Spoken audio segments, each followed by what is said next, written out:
Hello friends, ಇವತ್ತು ನಮ್ಮ kitchen ಚಾನಲಲ್ಲಿ ಅರಿಶಿನ ಎಲೆ ಕಡುಬು ಯಾವ ರೀತಿ ಮಾಡ್ಬೋದು ಅಂತ ನೋಡೋಣ. ಇಲ್ಲಿ ಒಂದು 5ರಿಂದ 6 ತಾಸು ನೆನೆಸಿರುವಂಥ ಬಾಯ್ಲ್ಡ್ ರೈಸನ್ನು ಗಟ್ಟಿಯಾಗಿದ್ದನ್ನು ರುಬ್ಕೋಬೇಕು. ಇಲ್ಲಿ ಅರಿಶಿನ ಎಲೆಯನ್ನು ತಗೊಂಡು ಒಂದು ಸಲ ಚೆನ್ನಾಗಿ ತೊಳೆದು ಇದನ್ನು ಒಂದು ಎಲೆಯನ್ನು 2 ಭಾಗ ಕಟ್ ಮಾಡ್ಕೊತೇನೆ ಫ್ರೆಂಡ್ಸ್. ಈಗ ಅದಕ್ಕೆ 1.5 ಕಪ್ಪಷ್ಟು ತೆಂಗಿನ ತುರಿ ಮತ್ತು ಒಂದು ಅರ್ಧ ಕಪ್ಪಷ್ಟು ಬೆಲ್ಲವನ್ನು ಹಾಕ್ಕೊತೇನೆ. ನಿಮಗೆ ಸ್ವಲ್ಪ ಸ್ವೀಟ್ನೆಸ್ ಜಾಸ್ತಿ ಬೇಕಂದರೆ ನೀವು ಸಮ ಬೆಲ್ಲ ಮತ್ತು ಸಮ ತೆಂಗಿನಕಾಯಿಯನ್ನು ಹಾಕ್ಕೋಬೋದು. ನಾನೊಂದು ಸ್ವಲ್ಪ ಬೆಲ್ಲವನ್ನು ಕಡಿಮೆನೇ ಹಾಕ್ಕೊತೇನೆ ಫ್ರೆಂಡ್ಸ್. ನಮ್ಮ ಕಿಚನ್ ಚಾನಲನ್ನು ಯಾರಾದರೂ ಹೊಸಬರು ನೋಡಿದರೆ ಈ ಚಾನಲನ್ನು ಸಬ್ಸ್ಕ್ರೈಬ್ ಮಾಡ್ಕೊಳ್ಳಿ. ಬೆಲ್ ಐಕಾನ್ ಆಲಲ್ಲಿ ಸೆಟ್ ಮಾಡಿದರೆ ನಾನು ಮಾಡೋ ವಿಡಿಯೋ ನಿಮಗೆ ನೋಟಿಫಿಕೇಷನಲ್ಲಿ ಬಂದುಬಿಡುತ್ತೆ ಫ್ರೆಂಡ್ಸ್. ಈಗ ಇಲ್ಲಿ ಅಕ್ಕಿ ರುಬ್ಬಿದ್ದನ್ನು ನಾನು ನಿಮಗೆ ತೋರಿಸೋದಕ್ಕೆ ವಿಡಿಯೋದಲ್ಲಿ ಮರೆತು ಬಿಟ್ಟಿದ್ದೇನೆ ಫ್ರೆಂಡ್ಸ್. ಆದರೆ ಈಗ ಯಾವ ರೀತಿ ರುಬ್ಬಿದ್ದೇನಂತ ಈಗ ನಿಮಗೆ ತೋರಿಸ್ತೇನೆ. ಇಲ್ಲಿ ಅರಿಶಿನ ಎಲೆಯನ್ನು ತಗೊಂಡು ಅದಕ್ಕೆ ರುಬ್ಬಿಟ್ಟಿರುವಂಥ ಅಕ್ಕಿಯ ಉಂಡೆಯನ್ನು ಈ ರೀತಿ ಗಟ್ಟಿಯಾಗಿ ರುಬ್ಕೊಂಡಿದ್ದೇನೆ. ವಿಡಿಯೋದಲ್ಲಿ ನಾವು ಎಲೆ ಮೇಲೆ ಹಾಕ್ತಿರ್ಬೋದು, ನೋಡ್ತಿರ್ಬೋದು. ಇದನ್ನೀಗ ತೆಳ್ಳಗೆ ಅದಕ್ಕೆ ತಟ್ಟಬೇಕು ಫ್ರೆಂಡ್ಸ್. ಭಾಳ ಎಷ್ಟು ತೆಳ್ಳಗಾಗುತ್ತೋ ಅಷ್ಟು ತೆಳ್ಳಗೆ ತಟ್ಕೋಬೇಕು. ಈ ರೀತಿ ತೆಳ್ಳಗೆ ತಟ್ಟಿದ ಮೇಲೆ ಅದರ ಮಧ್ಯೆ ಹೂರ್ಣವನ್ನು ತುಂಬ್ಕೋಬೇಕು. ಯಾಕಂದರೆ ನಾವು ಅರಿಶಿನ ಎಲೆಯನ್ನು ಮಡಚಿದಾಗ ಅದು ಇನ್ನೂ ಒಂದು ಸ್ವಲ್ಪ ದಪ್ಪ ಆಗಿಬಿಡುತ್ತೆ. ಅದಕ್ಕೋಸ್ಕರ ಅದನ್ನು ತೆಳ್ಳಗೆ ತಟ್ಕೋಬೇಕು. ಈ ಬೆಲ್ಲ ಮತ್ತು ತೆಂಗಿನ ತುರಿ ಜೊತೆ ನೀವು ಅವಲಕ್ಕಿನೂ ಸೇರಿಸ್ಕೋಬೋದು. ನಾನು ಮಾತ್ರ ಇಲ್ಲಿ ಸೇರಿಸ್ಕೊಂಡಿಲ್ಲ ಫ್ರೆಂಡ್ಸ್.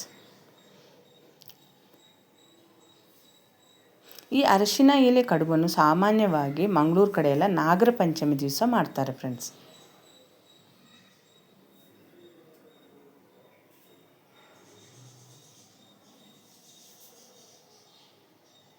ಈ ರೀತಿ ಎಲ್ಲವನ್ನು ಮಾಡ್ಕೊಂಡ್ಮೇಲೆ ಇದನ್ನು ಹಬೆಯಲ್ಲಿ ಒಂದು 30 ನಿಮಿಷ ಬೇಯಿಸ್ಕೋಬೇಕು ಫ್ರೆಂಡ್ಸ್. ಆದರೆ ಅರಿಶಿನ ಎಲೆ ಕಡುಬು ವರ್ಷದಲ್ಲಿ 1 ಸಲ ಆದರೂ ತಿನ್ನೋದು ಆರೋಗ್ಯಕ್ಕೆ ತುಂಬ ಒಳ್ಳೆಯದು ಫ್ರೆಂಡ್ಸ್.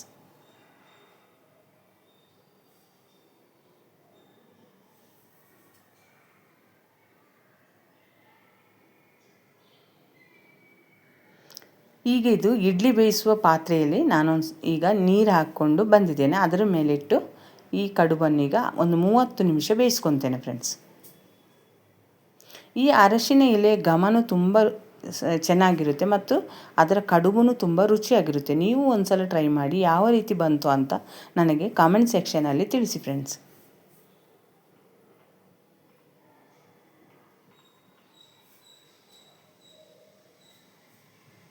ಇದೇ ರೀತಿ ಎಲ್ಲವನ್ನು ಮಾಡ್ಕೊಂಡಿದ್ದೇನೆ ಫ್ರೆಂಡ್ಸ್. ಕೊನೆಯಲ್ಲಿ ಅರಿಶಿನ ಎಲೆ ಕಡಿಮೆ ಆದಂಥ ಒಂದು ಕಡುಬನ್ನು ಕೈಯಲ್ಲಿ ಉಂಡೆ ಮಾಡಿ ಇಟ್ಟಿದ್ದೇನೆ ಫ್ರೆಂಡ್ಸ್.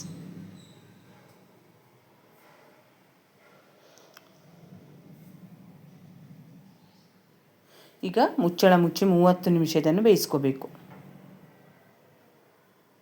ಈಗ 30 ನಿಮಿಷ ಆದಮೇಲೆ ನಿಮಗೆ ಮುಚ್ಚಳ ತೆಗೆದು ತೋರಿಸ್ತಿದ್ದೇನೆ. ಇಲ್ಲಿ ಅರಿಶಿನ ಎಲೆ ಕಡುಬು ಚೆನ್ನಾಗಿ ಬೆಂದಿದೆ. ಅದರ ಎಲೆ ಕಲರ್ ಕೂಡ ಚೇಂಜ್ ಆಗಿದೆ. ಇದು 1 ಚಮಚ ತುಪ್ಪ ಹಾಕ್ಕೊಂಡು ತಿಂದರೆ ಒಂದು 2-3 ಕಡುಬನ್ನು ನಾವು ತಿನ್ಬೋದು ಫ್ರೆಂಡ್ಸ್. ಈ ವಿಡಿಯೋ ಇಷ್ಟ ಆದರೆ ಲೈಕ್ ಮಾಡಿ, ಶೇರ್ ಮಾಡಿ, ಆದಷ್ಟು ನಮ್ಮ ಚಾನಲನ್ನು ಸಪೋರ್ಟ್ ಮಾಡಿ ಫ್ರೆಂಡ್ಸ್.